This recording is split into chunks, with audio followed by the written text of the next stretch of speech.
2026 everyone! Welcome to my channel. My name is Regina and this is my first video of 2026 and I'm so excited. This video is going to be a little bit different than the other content that I make. In this video, I'm going to talk about how I set goals every single year, sometimes multiple times a year, but the main thing is we're starting this new year, we're starting some new goals. Now, I'm not telling you what you need to do, I'm just telling you how I do what I do. Like, if you're looking for a comprehensive and insightful guide to goal setting, this ain't that. But I hope you guys choose to stick around anyways. If you want a detailed video on setting goals and stuff like that, YouTube is not short of that kind of information. I'm actually gonna reference some videos that I saw like early in my life on here. And yeah, if you see me looking down, it's because my laptop is right here and I've got some talking points, which is also related to one of my goals for this year. So stay tuned and let's get right into the video. So whenever I'm making goals, the first thing I ask myself is, what is the reason? What is my raison d'etre? Why am I making goals? Because it's important. I feel like a lot of times we make goals because we feel like it's the right thing to do, or someone told us that we should have goals. But the thing about setting goals is you're supposed to set them for yourself and not let other people set them for you.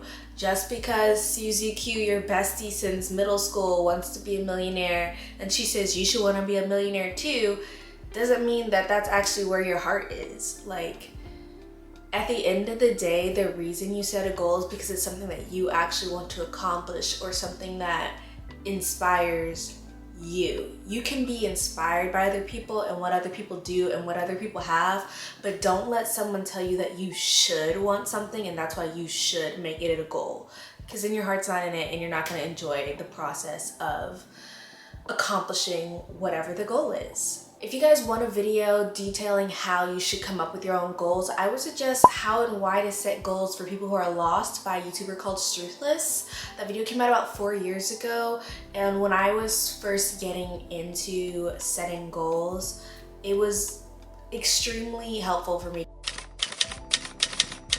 The next thing I like to ask myself is, what is my representation style? And you may be like, Regina, what do you mean by what is your representation style? We're talking about goals. What do you mean representation?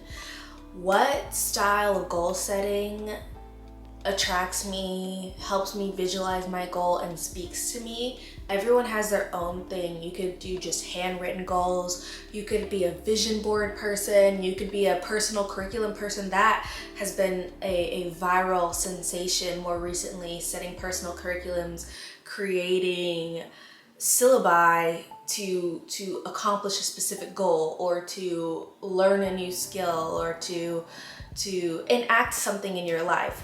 That's like the new thing, is personal curriculum. It's probably dead and gone by the time this video comes out because trends move so fast in the world, but that is a trend I had been seeing for goal setting.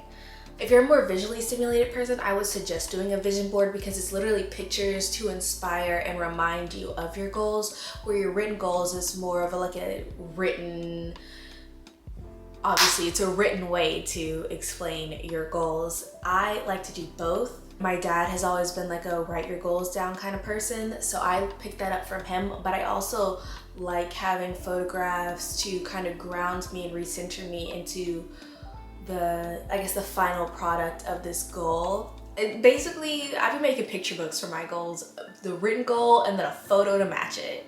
If you're wanting some vision board guidance or inspiration, ideas, glamour, I would suggest watching Making My 2025 Vision Board by Amber Scholl. She's this YouTuber that I found, gosh, it's gotta be like a decade ago, when she used to do like a bunch of craft stuff. So now she's pretty wealthy now, but she still makes vision boards. And I think seeing the 2025 one, I know she has one that had just come out for 2026 because she makes them every year, but the 2025 one was the 10-year anniversary of her making the vision boards, and she shows you every single vision board she made since 2016, And she's also showing you all the things on the vision board that she accomplished. And she does mention, like, you don't always accomplish the things that you want on the vision board the year that you put them, but it's nice to go back to a past vision board and finally check something off. Like, she just went on a safari in 2025, but that was on like her 2022 vision board, something like that.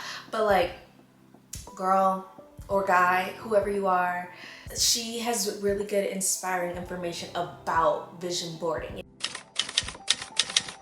When I'm conceptualizing my goals and writing them down, it's important for me not to use negatives, like avoid negatives at all costs, because sometimes your brain doesn't hear the negation.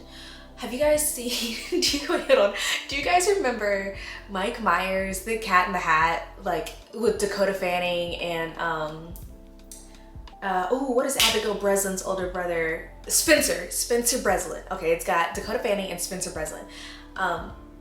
They're in the Cat in the Hat. The cat says, don't open this box under any circumstances. Like, don't unlock the box. What do the kids hear? There's something interesting in the box. I should unlock the box. Unlock the box. They drop the don't and they just remember unlock the box. Sometimes when you say things like, don't skip days at the gym, your brain hears skip days at the gym. It just drops the don't. It drops the negation. It would be better to write, go to the gym 5 times a week instead of don't skip gym days. You're still asking your brain to do the same thing, which is keep a schedule, but you're eliminating the confusion of having a negative. So, like I said, avoid negation. Be better than Conrad and Sally. Another thing I like to do is create specific plans or details for specific goals. There are some goals where if you just write what they are, you have no concept of where to start or how you should start or what you should do to accomplish that goal, and it makes the goal seem daunting. So like for instance, if your goal is to like lose weight, you can't write just lose weight on your goals. For me, I'm not trying to tell you what to do, I'm telling you what works for me. If I wrote just lose weight on my goals, I would feel overwhelmed with the options available for that particular goal.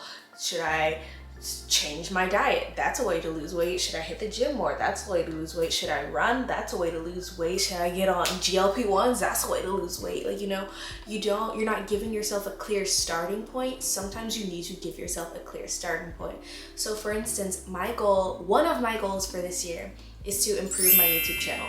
That's the overall goal. But I did write a plan or details as sub goals to help me reach that goal.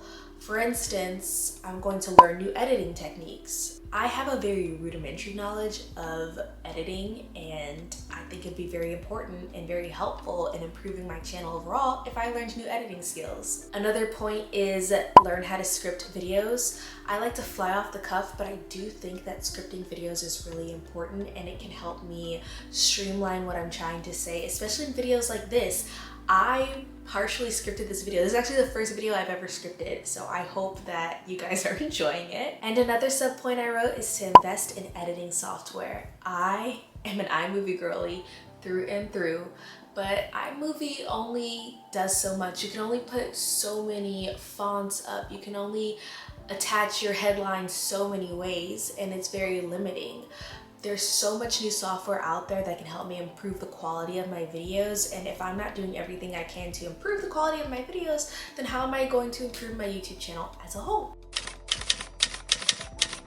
I like to review my goals regularly. It's fine and dandy to just write your goals or to just make the vision board. That's only the first step though.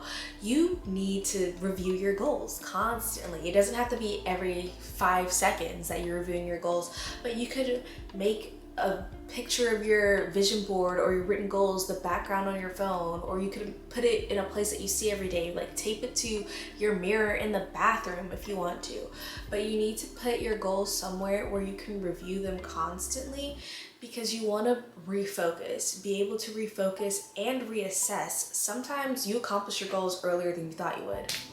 You do. And then there are other times where you're not still inspired by that goal, or any number of things. You could have had a goal to buy a home in one state, but then you got a job that you loved that moved you across the country. Like your goal to buy a home in that specific state has now changed to moving across the country. So it's important to review your goals fairly often so that you're making sure that you're still on track, but you're also making sure that your goals still align with you and where you're going in your life. I like to ask myself, does this goal still matter to me? Does it still suit my intentions? Does it still support who I'm trying to be? Those are some great questions if you guys was curious. Like, write that down. I'm not even right-handed. Write that down. Reviewing your goals regularly helps you stay motivated and it helps you encourage yourself. And encouragement is really important for this next step, cheering yourself on. My final tip and the final thing that I do as it pertains to goal setting is to be forgiving towards yourself and to always cheer yourself on. Those are the same thing to me, because like I said earlier when speaking about vision boards, sometimes you don't accomplish your goal that year or in that moment. You can't beat yourself up for not being able to accomplish a goal. You should still cheer yourself on. Be appreciative of the goals that you actually accomplished and that you like took on, and you just made your life better. Like you accomplished some goals and you should feel good about yourself for doing that. It's okay if your goals get slowed down by the realities of life. Alright you guys, there are so many options to find in-depth and detailed videos explaining how to set goals and the best methods and reasonings that I think you guys should check out if you really want to sit here and come up with goals. But if you came and watched my video, I really do appreciate it. And I really do appreciate you. And I'm so happy that we're in 2026. And I hope that you guys stick around and watch more of my videos. And I hope I can grow my channel and I can accomplish my goal. I'll see you guys in the next video. Bye for now.